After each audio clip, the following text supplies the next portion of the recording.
دوسرے نے کہا کہ مسلمان لڑکی نے کسی غیر مسلم سے نکاح کر لیا ہے اور بچے بھی ہیں، اور وہ کہتی ہے نہ میں خدا کو نہ مانتی ہوں نہ کسی مذہب کو مانتی ہوں، تو پہلی بات اس کا حکم شرع، اور دوسرا کیا اپنے والد کی پراپرٹی میں حقدار ہوگی کہ نہیں؟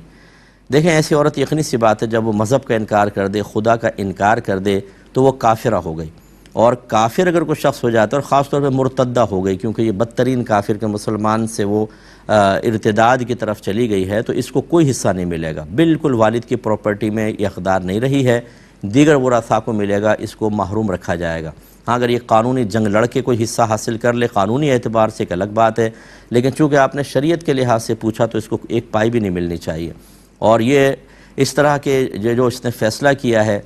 اگر یہ توبہ نہ کر سکے، ہماری دعا ہے اللہ نہ کرے کوئی یہ ارادہ نہ کرے کہ کوئی اگر مرتد ہوا اچھا تو پھر جہنم میں جل، نو، اللہ تعالیٰ اس کو ہدایت دے، واپس آنے کی توفیق عطا فرمائے، ہماری دعا ہے۔ اگر یہ کلپ آپ بنا کے اس تک پہنچا سکیں تو بہت بہتر ہے، کہ اگر وہ نہیں مانی تو یاد رکھیں جیسے ایک موت کا جھٹکا آئے گا، اس کے بعد پھر ہمیشہ ہمیشہ کا عذاب ہے، قبر میں سانپ، بچھو، اژدہے مسلط کر دیے جائیں گے، جہنم کی کھڑکیاں کھول دی جائیں گی، موت کے وقت شدید قسم کی پیاس اور عذاب کے بے شمار فرشتے آ کے منہ پہ ماریں گے، گردنوں پہ، پیٹھ پہ مار رہے ہوں گے، اور اس کے بعد میدان معاشر میں ذلت، رسوائی، چہرے سیاہ ہوں گے، منہ کے بل گھسیٹ کے جہنم میں ہمیشہ ہمیشہ کے لیے پھینک دیا جائے گا۔ پھر جتنی یہ مستیاں آ جا رہی ہیں نا جو اسلام کے خلاف،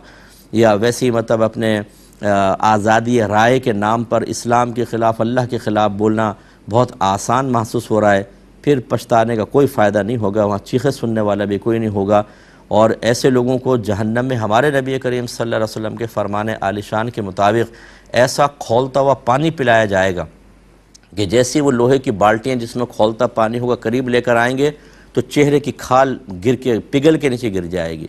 لیکن پیاس اتنی شدید ہوگی قریب کریں گے تو اوپر کا ہونٹ سوج کر نصف سر تک پہنچ جائے گا، اور نیچے کا ہونٹ لٹک کر ناف تک چلا جائے گا، پھر بھی باز نہیں آئیں گے، اور وہ پانی کو پئیں گے تو وہ پانی جیسے اندر جائے گا زبان اندر کی سب چیزیں کاٹ کے پیچھے کے راستے نکل جائے گا۔ یہ عذاب بار بار ہوتا رہے گا، اور اس جیسے ہزاروں عذاب اور بھی ہوں گے۔ الامان والحفیظ، اللہ تعالیٰ ہدایت عطا فرمائے۔ ایک چلے مزید کالر ہیں۔ السلام علیکم۔ وعلیکم السلام۔